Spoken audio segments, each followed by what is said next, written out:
Ladies and gentlemen, boys and girls, children of all ages, the SSE is proud to present the most entertaining droid in the world. It's R2D2. How we doing today, everybody? Today we are going over the Great Lakes Draft League Erie Division power rankings. This is the division that I am in. Today we actually have a good buddy of mine, Ninjosh, joining us. Ninjosh, say hi to everybody. Hey, what's up, everybody?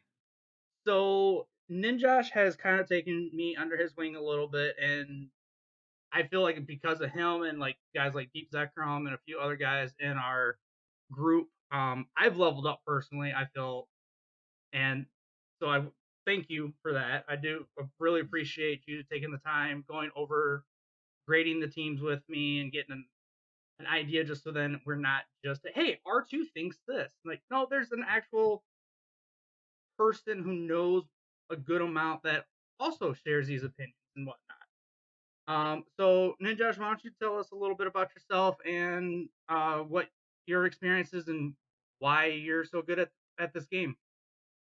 Um, like you said, my name's Ninjosh. I've been playing draft since, how long has it been? A bit over a year. And I own the Galactic Alliance Draft League, which is a VGC draft. That started about in December of 2020, and I'm also the founder of the Citrus organization, which R2 is also in. Which we what we do essentially is we're trying to make it a little bit easier for people to get into VGC draft by organizing statistics, giving making more tournaments available for people to do, just stuff like that. Yeah, and I've also been doing quite a bit of VGC draft lately. I'm in WPF Drizzle, WBG Relic, Gal Orbital, um, and a few other ones, although those are the more notable ones, um, if you heard of those. But yeah, that's me. And I also compete fairly consistently in R2's tournaments that he Like holds Squad Weeklies, once a week. baby. Yeah, check that out if you haven't already. It's pretty fun. There's some good competition. Yeah. All right, so here you see is the rubric that we used. Ninjosh came up with this rubric, and keep in mind, this is also the mythology that I used when I made my picks for my team on this league. So Ninjosh, why don't we go on ahead and go over the rubric for everybody so they got an idea of a little bit of like what you see, and then I throw in my 2 cents, and then we can just tackle these. What we got 6 different uh, point getters. So why don't you start us off with a number of strategies? All right. So the number of strategies, it's there's okay. So first, there's a fine line between strategy and gimmick. So a gimmick is something that is not consistent. It's something that you're not going to be finding on ladder, for example, often. And and you're not going to find it in big tournaments, right? Um, while strategy, you are going to see it in tournaments.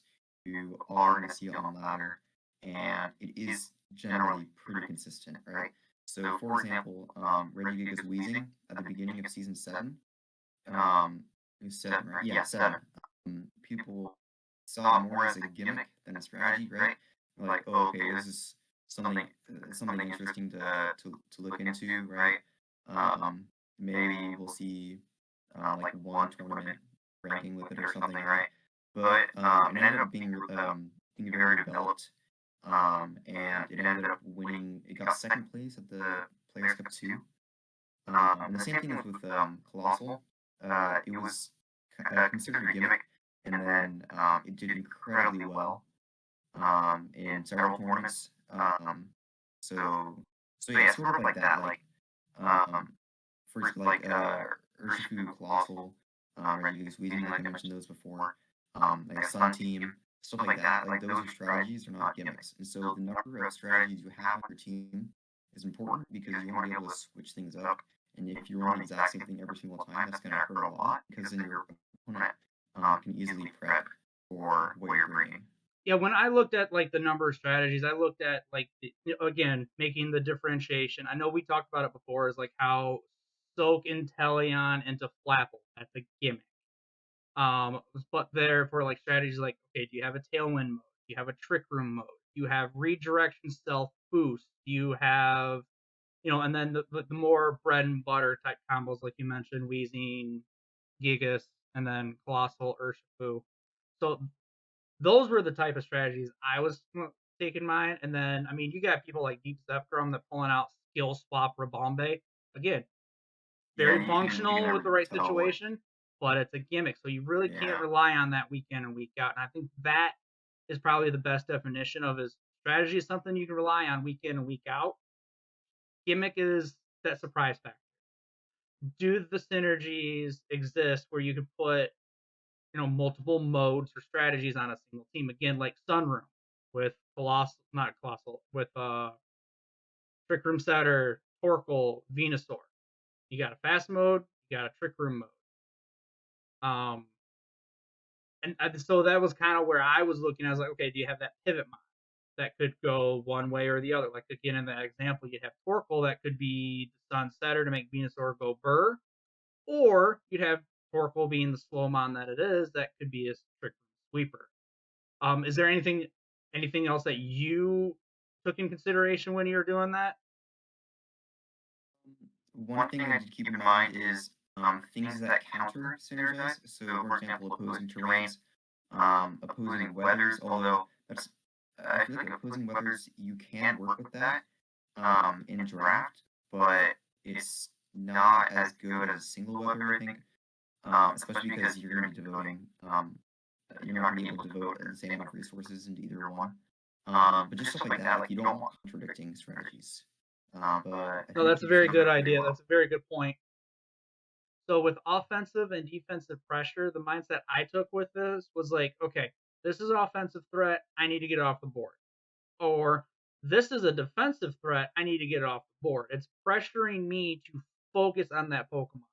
Example being, if I got a Bulbasaur standing next to a Regieleki, that Bulbasaur ain't putting any pressure on me to do anything to it. It can sit there. It's not bothering me.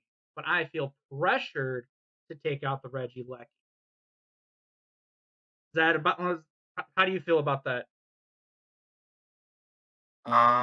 Yeah, so I think another thing is there's defensive and there's offensive pressure. So something like you said, the Reggie Lucky is going to be providing a lot of offensive pressure, while something like a Reggie Steel or a Melodic is going to be a lot of defensive pressure. And the way you go about dealing with these is very different, but you need to have both because if you can't deal with a offensive threat, then you're going to rely on your defensive options, right? It's like, for example, um, it's hard to outspeed a Dragapult, right? So you're not a weakness policy Dragapult, for example. If they max that and they get a boost, right? You're not going to be relying on your own offensive threats to take that out. You're going to be relying on defensive options to stall out that max and then get a kill with a priority move or something, right? So it's really important that you have both of these, and then it's easy to switch back and forth very fluidly in order to win a match. Okay. A tight spread, I think that's kind of self-explanatory. Like you don't, even though if you're running, say, like a rain or a weather team, you don't need nothing but water types. You do need to have a nice broad representation of all the typings out there. And on here, you do mention two cores. Why don't you go over those cores and why they're so effective in draft? So the two main cores are fantasy and the elemental cores. So you have fire, water, grass, the elemental core, and then you have fairy, dragon, steel, the fantasy core. One thing I will note, dragon is by far the least important of these because fairy and steel are both so good. Dragon does not like either of those. So dragon is you could have a very good draft without a dragon type. But this is some people disagree with this, but I think it's very, very important that you have at least fairy steel, and then you also have fire, water, grass, and just in some form, because if you have all five of those, then you have very good defensive options, and you also have very good offensive options because those five typings hit a lot of things. So Yeah, no, I I think fully if agree you with that don't have mythology. those, yeah. So if you don't have those, that's a really big hindrance to your team.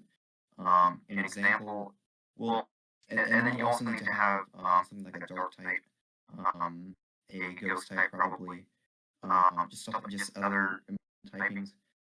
Dark is especially important in VGC uh, because stuff like Spectrier or Dragapult, if you don't have a check to those, they will you'll just lose. Like, for example, I played a match recently where my opponent had no Spectrier checks.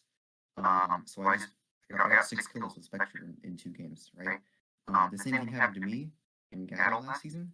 I somehow did not have a dark type, and I got swept by a max Spectre. I just didn't have anything for it. So it's really important that you have checks to every single type, and especially the very offensive ones, um, like Ghost, like Fire. Um, well, I guess steel is both offensive and defensive. If you don't have a steel check, then you don't have a good team. Like, that's just a rule. Okay. So so yeah. So then the second to last one is the special physical spread. I know what I did for this was I literally just looked at the 11 Pokemon on each team and said, okay, this has a higher special attack, one special attacker. This has a higher physical attack, that's one physical attacker. And then if the ratio was like more than a 7-4, it'd start losing points one way or the other. How did you attack? How did you look at that for the physical I special did more spread? or less. Yeah, I did more or less the same thing. I kind Nice. of looked at it and I was like, this one's really physically heavy, and a pivoting Intimidate Mon is gonna just ruin this team, right? Like Incineroar, for example. Or I looked at this team and I saw it was very specially heavy, right? I was like, oh well, Goodra kind of just sits on this whole team, right? So you really need to be well spread out so that you're able to take out these mons that kind of just wall you, or uh, go through you as well. Like it's also important defensively to have a good spread. This one, like, it's kind of hard to see this one because you don't really think about the defensive stats as much as you would unless it's really low, really high. Like for example, Reggie Rock obviously has an insanely high defense stat, and Goodra has an insanely high special defense stat. But I think it's also important you have lots of these on both sides, because if you have mons as defensive pivots, um, you're gonna need them, some of them to be bulky, right? So here, let me think of an example. So for example, let's say you have a Conkeldurr, right? What's a fighting type? It resists rock, right? Well, what happens when your opponent has, for example, a Colossal, or a Nihilego? Well, that thing is 45 special defense, so I'm pretty sure it's 45. So those things, even with a rock move, they're just gonna tear right through you, right? Like it's Yeah. gonna do a crap ton of damage. So you really need to have bulky defensive options, so that you're able to tank those hits even if they're not very effective. I had the same problem with Hydreigon. Hydreigon is not that bulky. I was like, oh, well, it's a dark type. I can use it as a Calyrex counter, right, for Shadow. Well, no.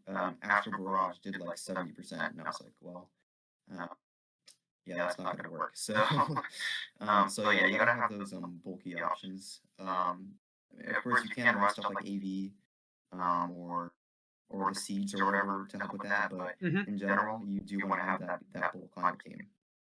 All right, and then the last thing that we have on here is support. And again, like you can't have a team full of Clefairies and Indeedees and Toga. Well, I guess Togekiss is that silly, awkward where it could be support, or it could be Fizz-Con attacker.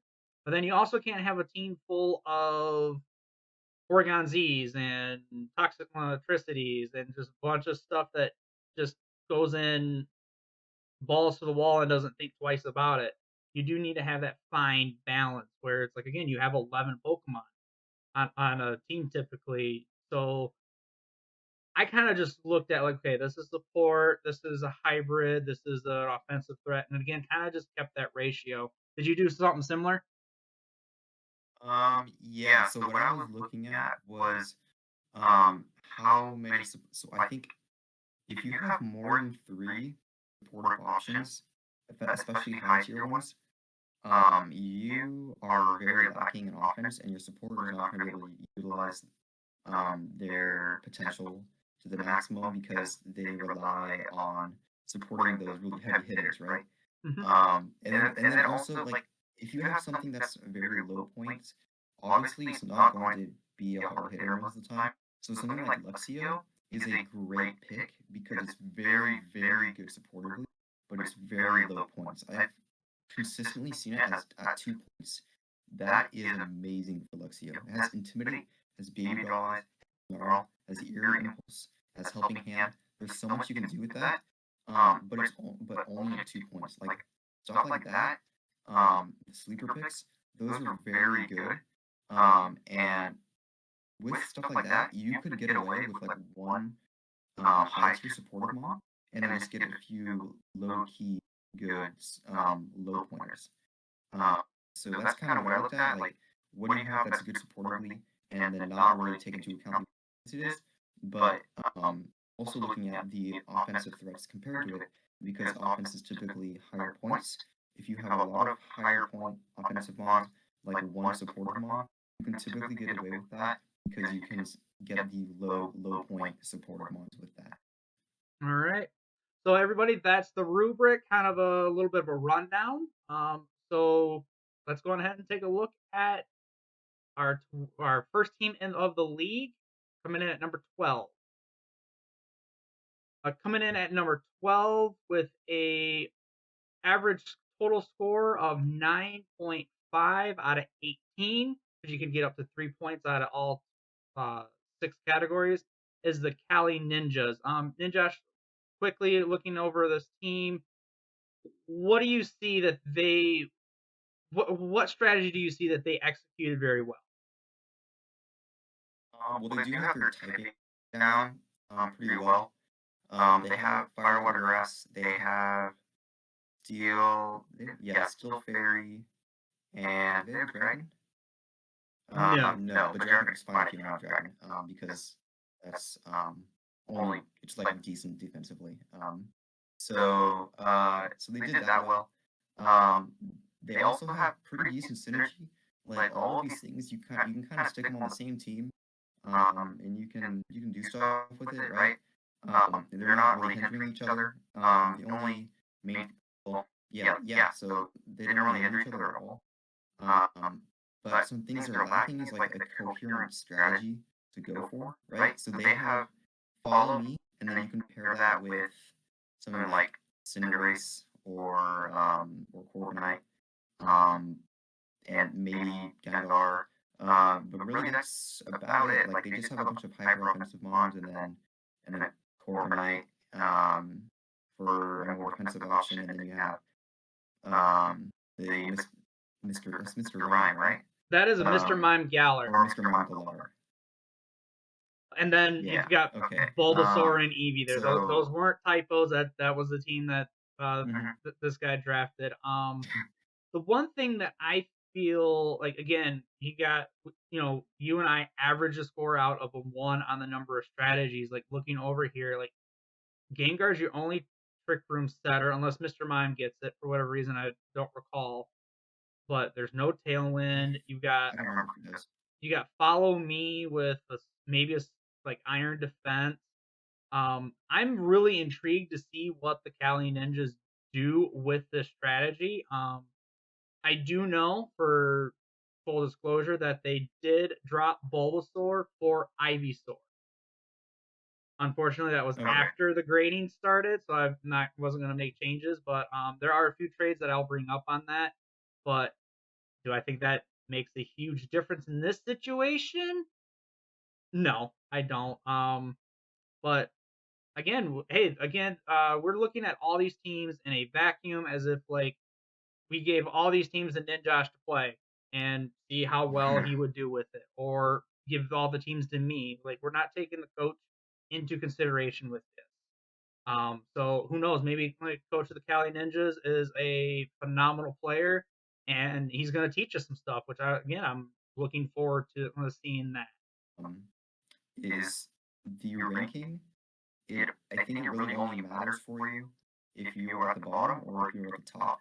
And if you're at the bottom, that's actually probably good for you because your opponents are not going to take you as seriously as Exactly. someone So who's at yeah. the top. So take the So you numbers can with a use grain of salt. that against them. Well, exactly. It's like, oh, I've got the best team in the league according to R2 and Ninjosh. Cali Ninjas, I don't need to prep for you. And then guess what? You come in and hit them with the 2x4 with the Whale Lord. You just got the W. So yeah, Yeah, by they no means take all this with a grain of salt. This is just the opinion of two guys talking. And again, worst case, best case scenario, like if you're the Cali Ninjas, prove us wrong. Show us that, oh, you know what, I've got a finite perfect strategy for that's why I have toxicity with Landorus. So we'll go ahead and see what's going on. Again, this is going to be also a if you're the top fantastic team, season. if you're the top team, All the I'm pressure. not gonna lie, it's a bit rough for you because you're gonna have a little bit more pressure on you, and B, people are gonna prep much harder for you, Yep. depending on how seriously they take this power ranking. So, um, yes, it may look good to be on top, but it may be a curse in disguise. So watch out for that. All right. So with that in mind, let's take a look at the next person on our list. Coming in at number 11 is the Born in Chaos team, consisting of Moltres, Galar, Indeedee, Raichu, Crocodile, Slowbro, Frostlass, and everyone else you see on the team. They came in with an average score of a 9.75, again out of 18. One of the things that I stand out here is with a small little tweaking, this could be a really good team. Like you got Sceptile with Unburden, not a really reliable way to set. Well, I'm an idiot. There's Indeedee. That's a fantastic strategy right there. And then you got Frostlass with Crocodile with Anger Point. Again, fantastic strategy, especially if Crocodile just sweeps the team. Um, I see a lot of ways if I'm trying to prep for this team outside of like tunnel visioning on Moltres and Didi Raichu, you can't cover all the bases. So, what do you think is something that they again knocked out of the park, Ninjosh, with this draft? So one thing I'll say is they're definitely getting trick room up if they want to. Um, and another thing I'll say is they have pretty solid defensive options. And offensive, I think they're a little bit lacking offensive wise, not too much, but it could be a little bit better. But I think like defensively they have Slowbro. Moltres is pretty good defensively. You have Orbeetle, which has really good defenses. You have a few other good defensive picks, right? So this one is primarily defensive, and then you have a few other ones thrown in there that are more offensive, like that Moltres. Um, and I think this team does have quite a few things up its sleeve, but a lot of them are considered gimmicks, not necessarily strategies. Which is why they scored a Which 1.5 is on strategies. yeah. Mhm. So there is that. But I think this team is it has some weaknesses, but if used correctly, I feel like it could do pretty well. Um, it just like the offense is not really going for it. The support is okay, but like really the most supportive option. It has good support, but I think it's quite limited speed wise. It only has Trick Room and I guess Max Airstream. So it is a little bit limiting in that, but I think with the right player, it could do pretty well if they know how to use it to the max.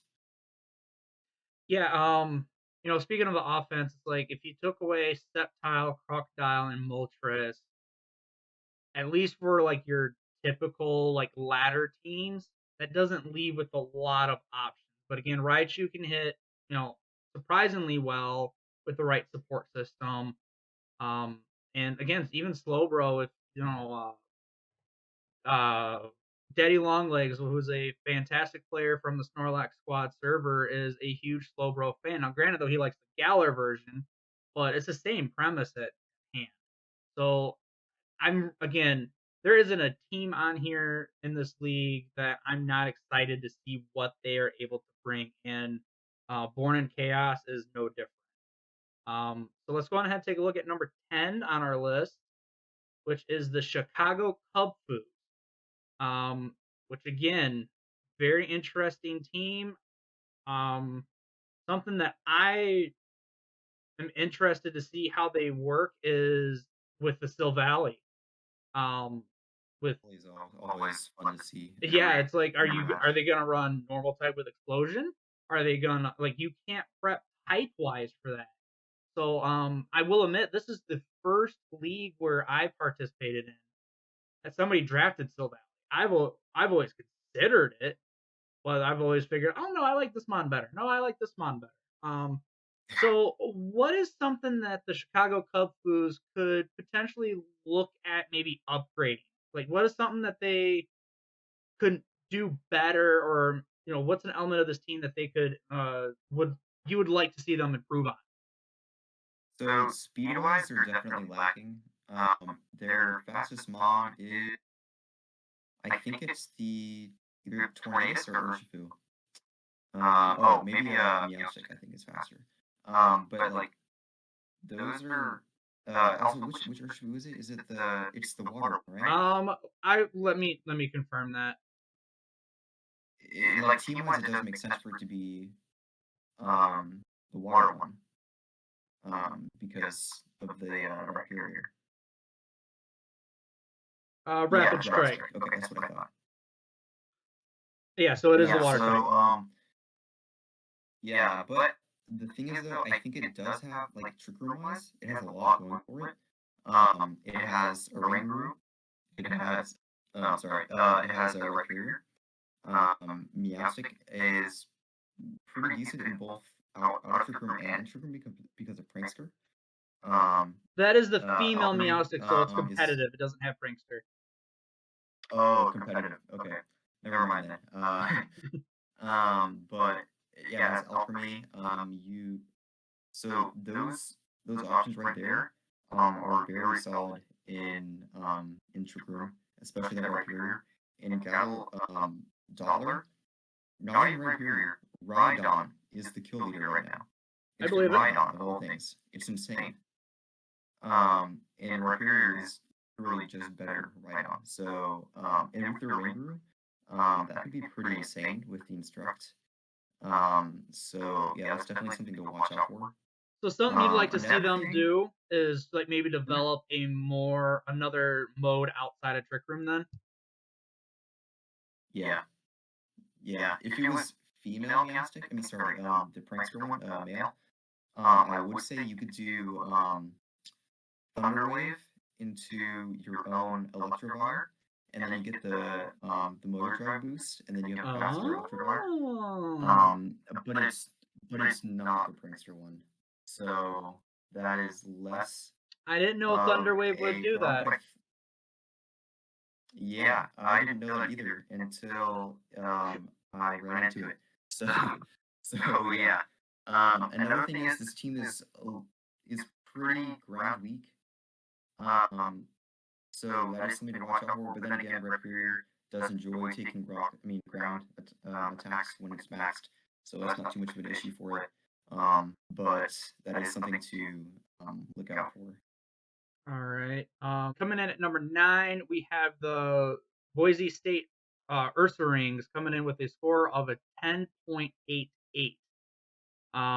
No logo, so last I knew he was working on that, and I don't recall any trades, but the thing that jumps out to me is this team took Pincurchin in the first round.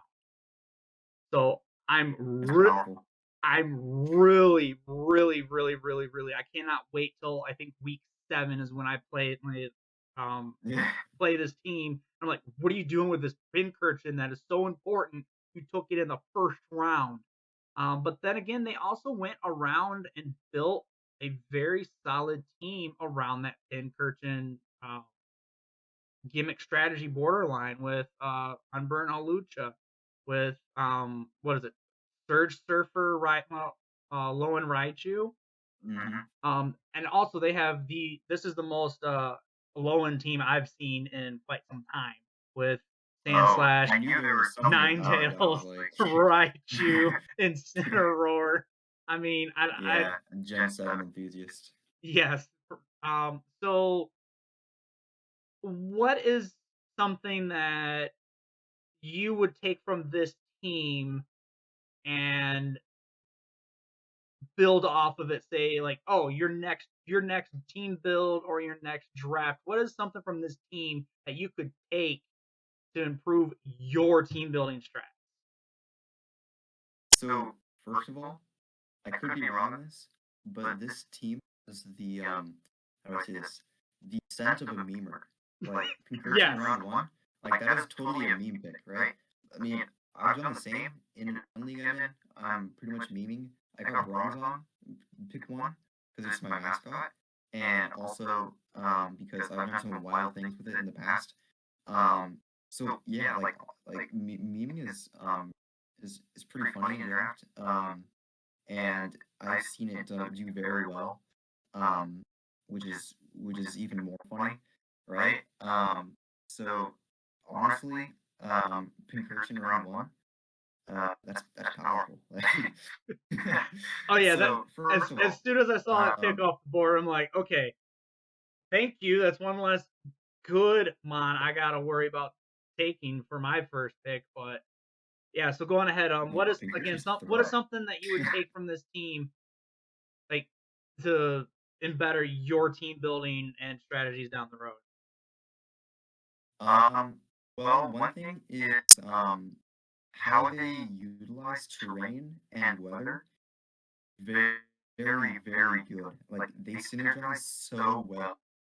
So for example, you have the Tails and you have the Pincurchin, and they both support many of the same mons, right? So Tails obviously makes Arctazol the most broken mon in draft. You have no switch-ins.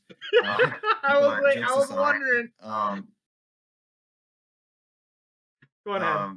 that's a Troops Kabu Pasta. If you haven't heard it, it's pretty good. So yeah, it makes Arctazol really fast and hit really hard. You also have electric terrain, which makes a Volt Beak even stronger, which is insane, right?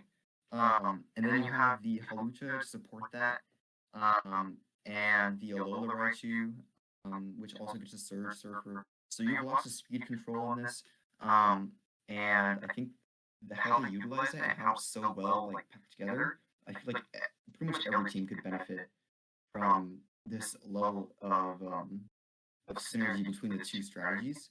The main issue though is that there's not much they can do outside of those. Like they have two strategies, um, and they have Regidrago, and that's it. And that can be Well, wait, does reflected Mewtwo have a again in trick our round? scoring too, because it's like number of strategies of 1.88, but synergy was the highest mark they received at 2.13. Hmm. Um, Yeah. So I think it's good. It has some weaknesses, but it's definitely going to do very well in the beginning weeks of a draft. Because one thing I've noticed with teams that have not a ton of variability, this has happened to myself as well. They do very well in the first, say, 3 weeks, but after that, it started going down. Like I had this problem in my first few VGC drafts. I would not draft more than one or two strategies. So for example, I had a Porygon Z Clefairy team. That team did very well at first, and then it started falling off because it was predictable. Um, so that is something to keep in mind. They may want to find some sort of hidden techs that they can bring in that differ from other strategies. I think Moonstone gets Trick Room, so yeah, there is a Trick Room mode. It's not a super good Trick Room mode, but it is a Trick Room mode nonetheless. So yeah. All right. So then moving on to number 8, we have the Lake Erie Wishy-Washies with the average score of 12.13. So one thing that stood out for me here was you see, excuse me.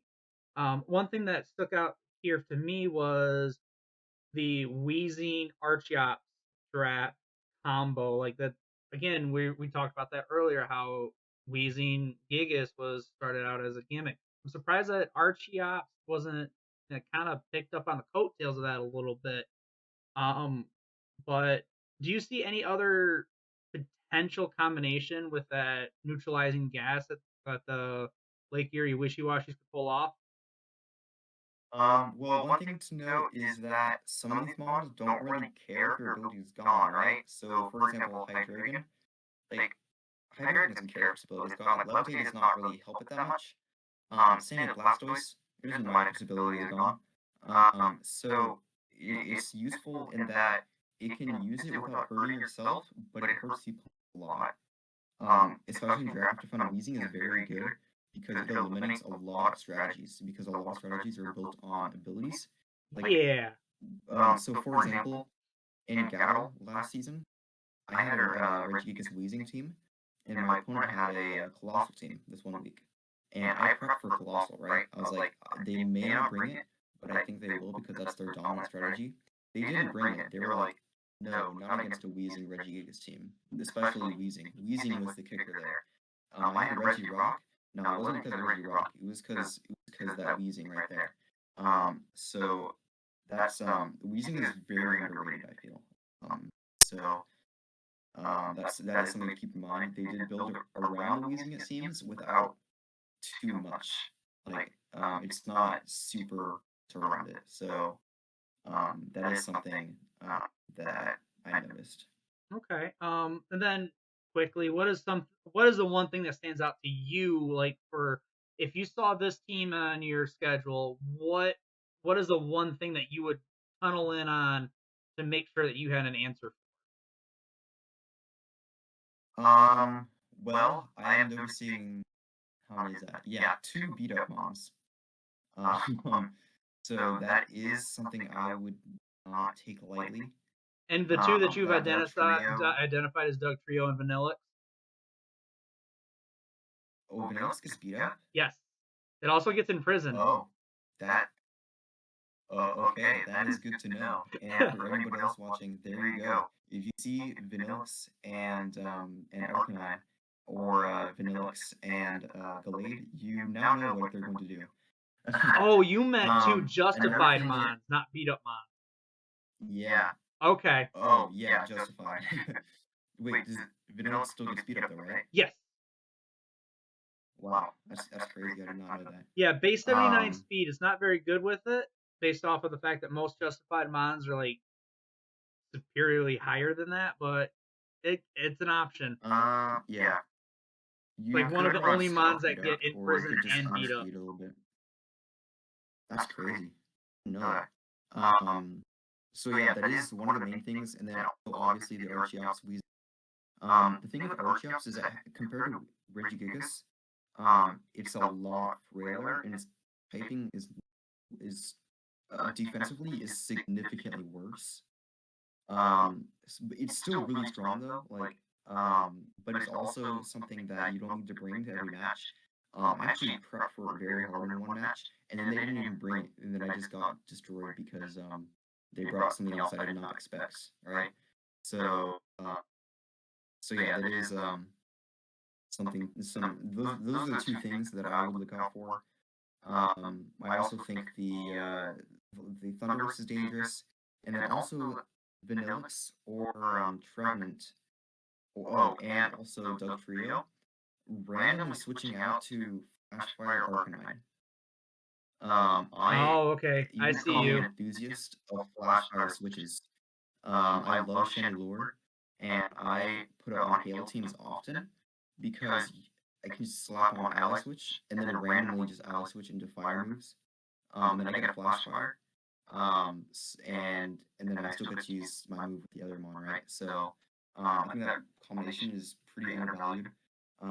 So yeah, that is another thing to keep in mind for more mind games.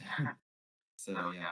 And also with the Lake Erie Wishy-Washies, they are the first team to score a perfect 3 out of 3 on the type spread because I know I gave them a 3 because, again, I'm not seeing any, like, actually, now that I'm looking over it again, I'm not seeing hardly any overlap outside of flying with Archeops and Yeah, Thunderous. But they did again, very good with yeah, they did a phenomenal job of making sure that their cores were set and they had, again, all the major points. So good job, Lake Erie Wishy-Washies, with earning our first perfect score.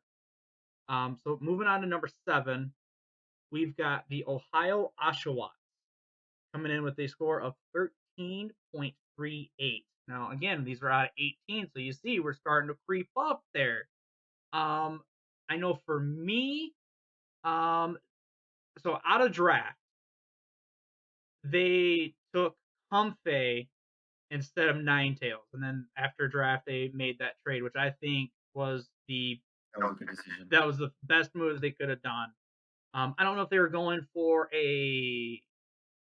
another idea with the Comfey that maybe a mon that they wanted later in the draft didn't fall to them or whatnot, but no, picking up the drought user for Ninetales for Venusaur, and then I mean, hell, you could even throw in Talonflame for off the wall fire type attacker. So speaking of moves, is there another move here that you'd be intrigued to see them do? Like, say, upgrade this Pokemon for maybe, and give them maybe a couple of options to see if we could get a higher score out of them if we regraded.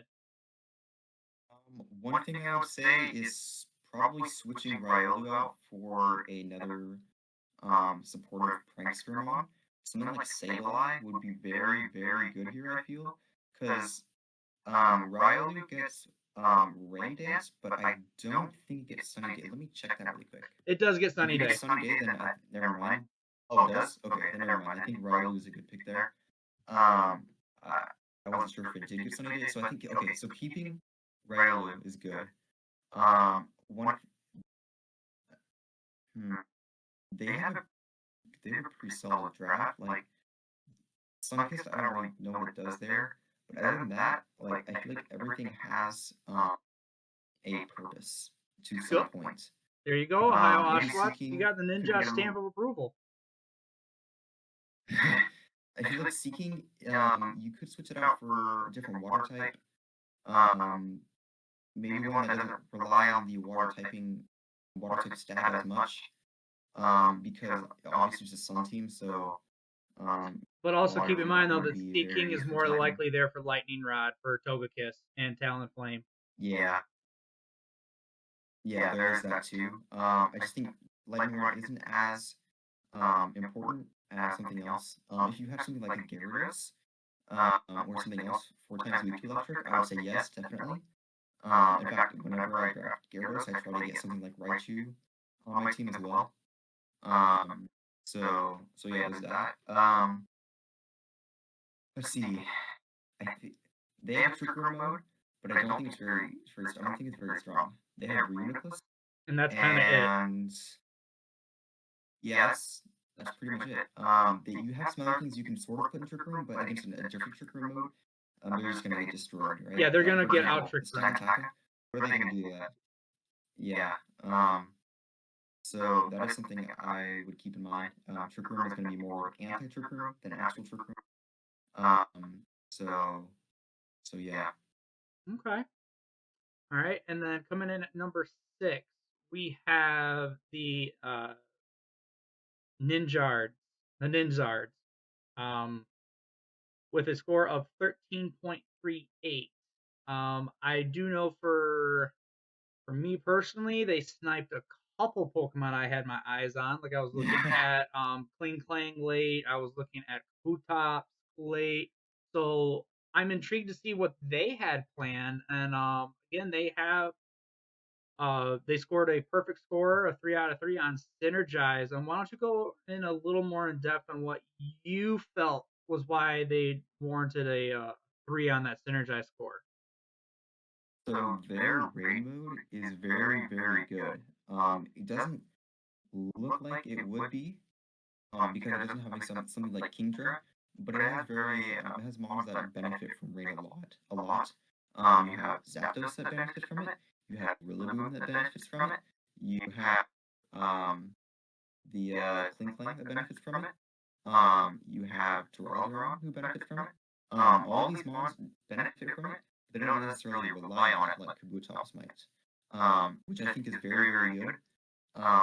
Especially in draft, having a weather mode that you don't depend on, but is still very strong, is very good. Uh, so I think that is um, something that opponents should keep in mind. They can bring rain, they can bring strong rain, but they won't necessarily bring rain. So, yeah, there's that. They also have a decent trickery mode. They have Runer Race, and then they can bring stuff like Belly Drum, Greedent, and Yeah. uh, maybe no um, like min speed Kabutops. Kling Klang is not very fast. Stuff Base like that. 90, it's pretty So decent. and then also, oh, it's 90. Yeah, I've got it in Oh, one I of thought it the. was lower than that. Nope, it out. Yeah, I believe it's base 90. I'll double check and confirm real quick, but I believe it is base 90 because I have it Okay, in another draft where it's like, oh, it actually covers a lot of options. well, that's interesting. But going ahead and what else is it there that you see on the team that you're like, okay, this was a good call, and yes, it is base 90. Oh, wow, that's fast. um, so, oh, you're on the wrong slide.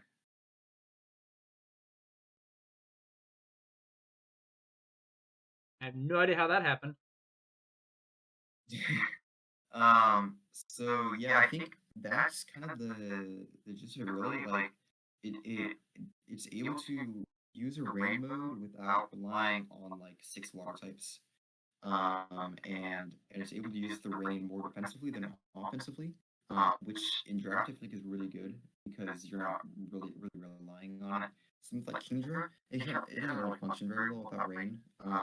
So I think it's good that they have a rain abuser, but the other mons are more like are more um, benefiters of the rain than abusers of it, All right. which allows for a lot more flexibility. Last question regarding this team, and it's not really about this team per se, but the age-old conversational piece for all of Sword and Shield: Politoed versus Pelipper. Who is the better range setter in your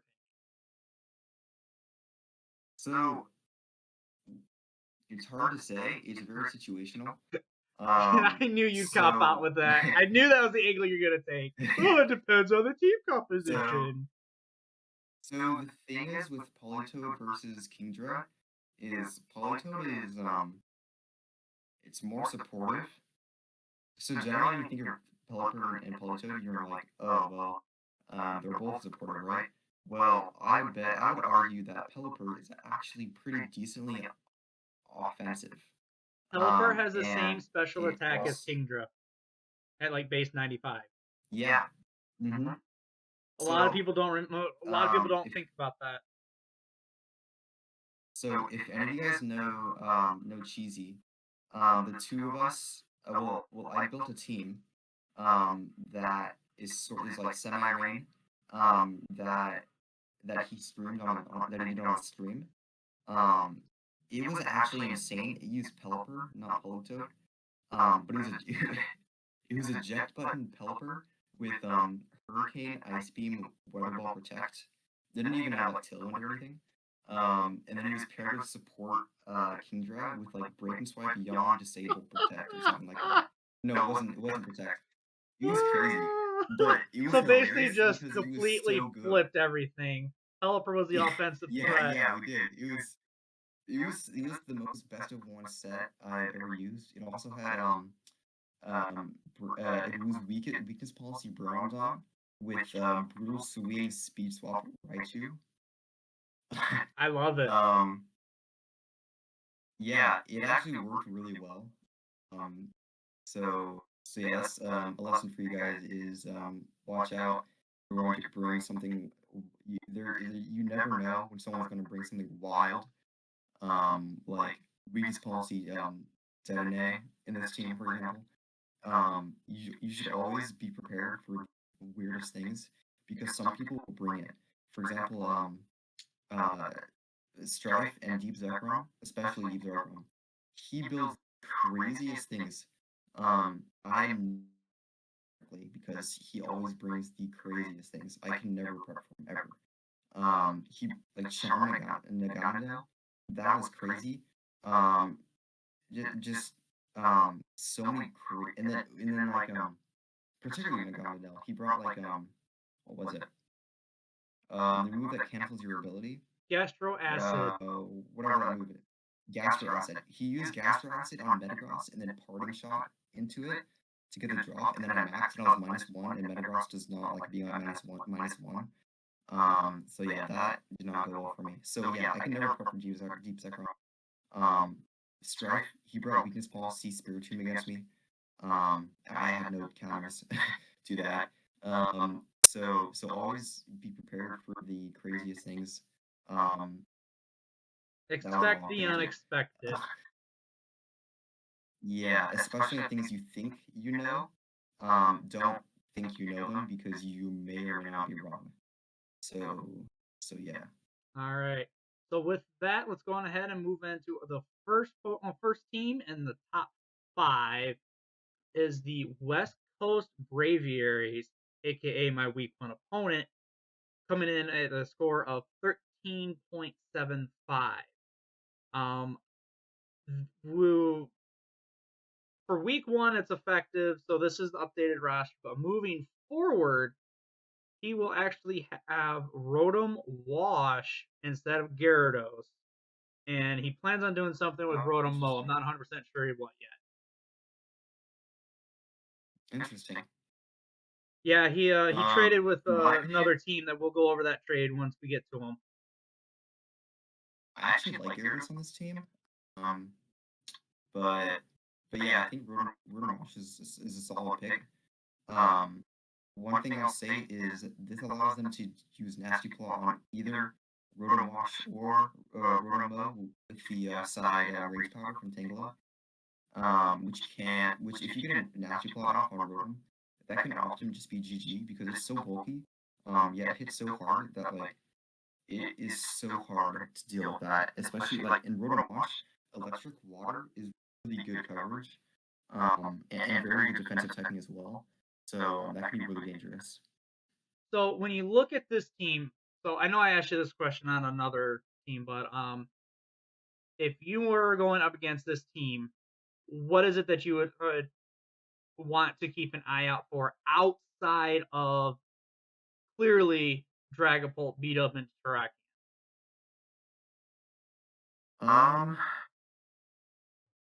so one thing I'll say is is Magmortar and uh what's the whale seal thing? I Walrein. forget its name. Walrus, yeah. Those two are very underrated, I think. Um they like I remember it was like week one of Gavel. Someone had Walreen and they like destroyed with it. Like they kind of collapsed their opponent. Another thing is to instant tailwind with the Fletchinder, um, which can be dangerous. They do have a trick room mode using Gardevoir as the setter. I would be scared if they still had Gyarados. Um, I would be scared of Moxie Max Airstream. I used that in season 6, and it got me very far on the ladder. So that is something to keep in mind. Part 2 for your week 1. here's your prep support. And then also the sand spit on the Sandaconda that can help with tracking for the special defense. So yeah, just those were some things to look out for. Also, don't use Intimidate because the Bishop and Bishop is very good. So yeah, those are the main things I think. There are probably more that I missed that I'm not seeing. And then there's also again the nasty plot stuff. And Dragon Dance, Dragon. Yeah, something that I thought of as as I was prepping for this was completely off the wall, like choice scarf tracking with coaching with a offensive Dragapult, but it also has beat up. So you have no idea which one's going to support into the other one that's going to Dynamax turn 1 if they do that lead. And I really want to build something around it. I just don't. I'm just not going to have the opportunity to, but because everything's season 10, series 10 now. But it's all right.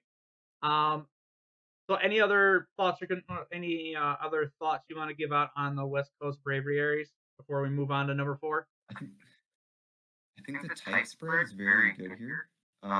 They did a really fantastic job with it, and with the defensive also. So like for example, say you have Moonblast, you're like, oh, what can hit Dragapult and tracking with that? Well, they also have a Mag Mortar. You can switch into that, and eat it pretty handily. Say you have a Ghost move, right? You can like, oh, well, I can hit Gardevoir and Dragapult. Well, they also have Bisharp, so you don't want to do that.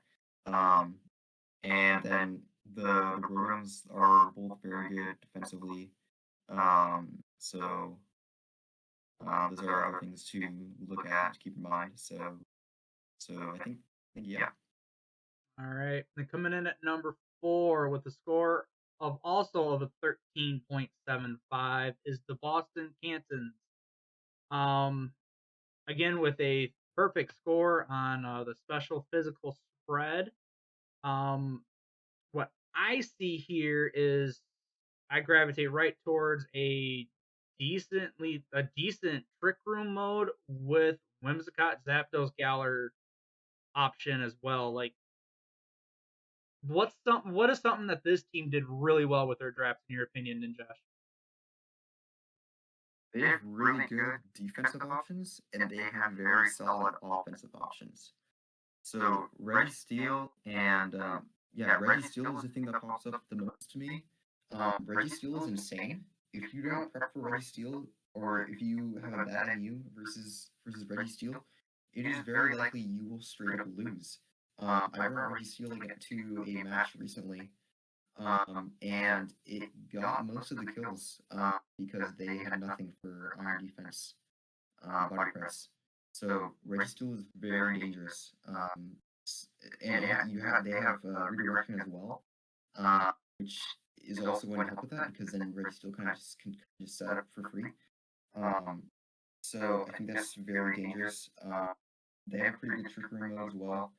And the Spiritomb. Watch out for Spirit. We just policy Spiritomb because I didn't and I lost. Yeah, when I saw that they drafted them, I was like, oh, Strife would be so proud. Yeah. So yeah, I think that's it's a really solid draft. It has very good offensive options and it has very good defensive options at the same time.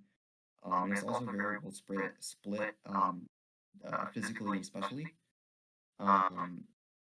So and it's very fluid as well. You could put any 6 Mon on the same team, I bet, and it would be solid. So I see that. So yeah.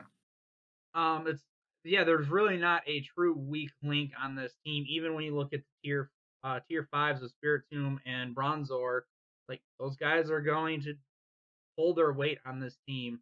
So Boston Cantons, expecting big things out of you in this league. So coming in at number 3, also with a 13.75, is the Pangoro. So many. Yeah, well, yeah. So I see my boy, um, my man, Milotic. I've fallen in love with that thing with WBG League. Oh, sweet baby Jesus, my praise RNGesus, Jesus, Milotic. But then you also got Sand and Rotom Heat and a decent Trick Room. You've got the gimmick of Siglagif who gets imprisoned, Trick Room and Tailwind. Um, Yeah. and if you look over at the ratings, like they're everything between a 2 and a 2.5. Kind of feeling like this might be one of those situations where it's like it's a fantastic team, but they don't do that one thing well.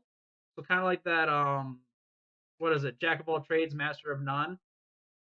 Yeah. Um Yeah. what is something that they could do to improve upon Um, so the thing is, they have good outer room options and they have good inter room options, but they don't necessarily have dominating options, right? So the core of Excadrill, Tyranitar, Rotom Heat is very good. But the thing is though, if they are able to get the out of the way and they use a water type, that kind of just wipes them, right? that? So they don't have a great.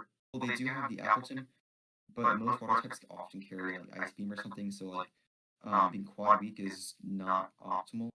Um, and then their outer grow option is pretty much limited to Excadrill, Rotom, and Rotom does not have a great speed tier, and Excadrill also does not unless it has Sand up. It's like Hmm. 88 speed or something.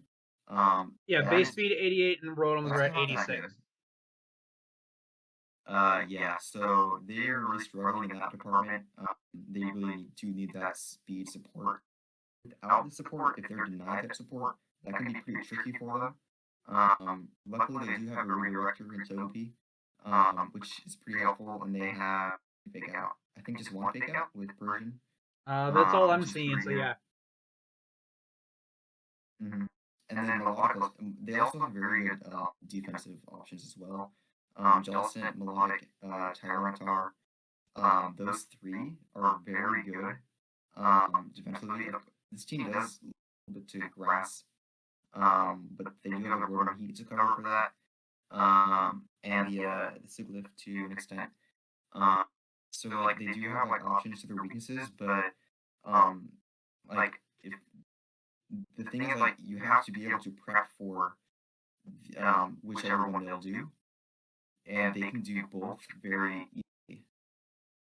So if you bring Trick Room and they deny that, then they kind of just beat you, right?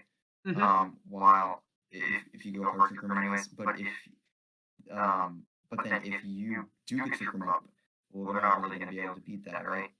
They're going to be a And it's the lot more same with reactive. Like they have to fast stop teams. whatever you're going for in order to be successful versus being the aggressor and saying, "Oh, look." Yeah, exactly. Okay, no, that makes sense. All right. And Anything then else? also Oh, go on ahead. other weathers is going to hurt this team a lot, especially rain.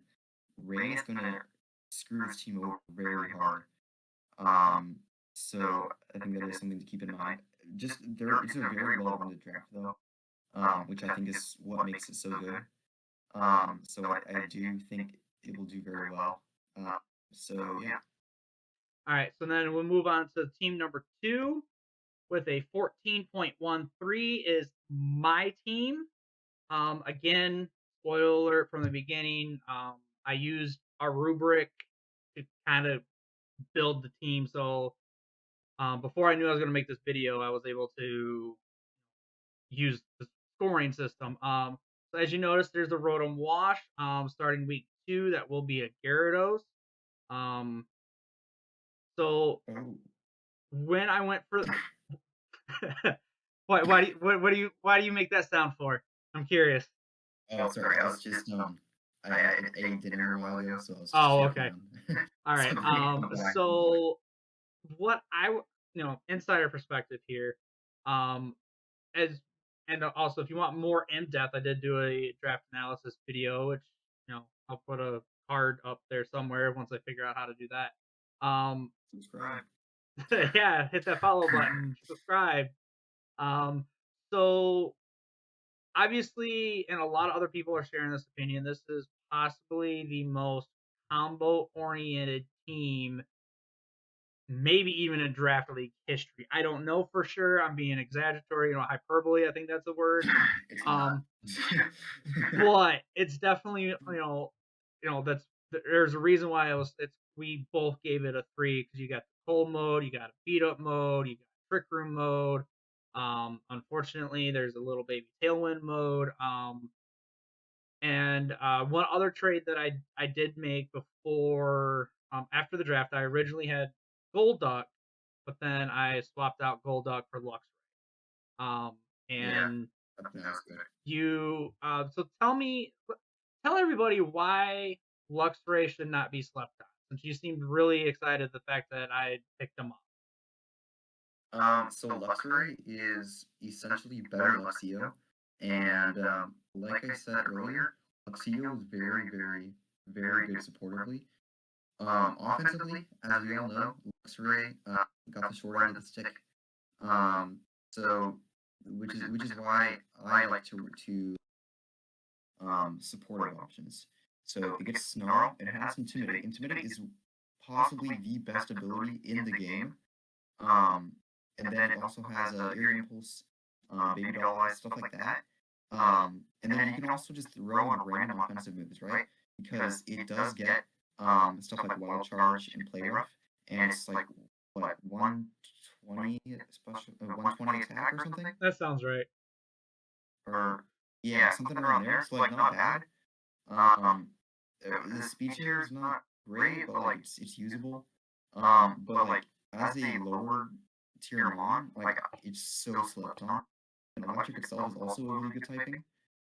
Mono electric. So I think Luxray is very slept on. Okay. So yeah, don't take it for nothing. I have won games because Luxio was so good supportively into my opponent. Not even, and they legit had to change their playstyle to account for the Luxio screwing them over so hard. Like it's just so good. All right. And then with the number one team, for those of you that may have been keeping score at home, this should be no surprise because there's only one team left. And this is the Mass Magikarps coming in with a score of 14.5. So, Ninjosh, what in your opinion made this the best team in the Great Lakes Draft League Erie Division Season 1? Well, first of all, it has Pelipper, not Politoed. Nice way to I'm bring joking, us full but circle. the one thing I'll say is the top three is insane. So at the beginning of Series 9, a very powerful and very popular combination was Celesteela, Grimmsnarl, and Garchomp. The only thing they're missing there is the Garchomp, but they have Mudsdale instead, which is arguably better in draft. Well, I don't know about better, but it is undervalued because stamina is very good, and then you also have you can do stuff like weakness policy. It works in Trick Room very well, which they can set up, stuff like that. And then it kind of has like something for everything, right? Like, so for example, the Pelipper is it's 4 times a week to electric, but they took it tomorrow, so it's all good. They do have Fake Out, and 3 moms, which is very good. Fake Out is probably one of the best game moves in the game. They have lots of supportive options. They have very solid offensive options. They can abuse Rain very well, but they don't necessarily need the Rain. This is, in my opinion, a slightly better Rain team than the one before. And it also has and then it has one supportive mons to ever exist. And then it also has very good defensive options as well. With Celesteela, with Wednesdale, um, and those are both very good. And then it also has let's see, it has the fire water grass. It has the steel fairy and dragon. It does have a dark. It has a dark type. It has a ghost type. It has a ground type. It has an electric type, and those are the most important types in my opinion. So, it has all of those. It also has intimidate. It has good speed control. So honestly, I think this is um, not easily the best, but I think it's definitely the best team there. But that also means that everyone's going to be prepping much harder for them. So watch out for that. They're going to be having a more difficult season. So you're welcome for us putting you at number one. Yeah, we putting that bullseye on the back of your um, head. yeah. Also nice logo, but yeah. All right, well, everybody, that is the power rankings of our Great Lakes Draft League Season 1 Erie Division. Again, I am R2. Smash that subscribe button. Um, hit the links in the description. I'll put my Twitch and invite to the Snorlax Squad Discord server. I'll also throw in you want the GADL server invite on there, and then Josh? If you want, why not? Go No, for it. I mean, I got like I think less than 50 views on my last video, but hey, that's 50 more views than I had on the video before that. Yeah. That didn't exist. Anyways, so everybody, thank you for hanging out with us today. And the next video you'll see is my week 1 matchup. So until then, guys, I'll see you then. Bye.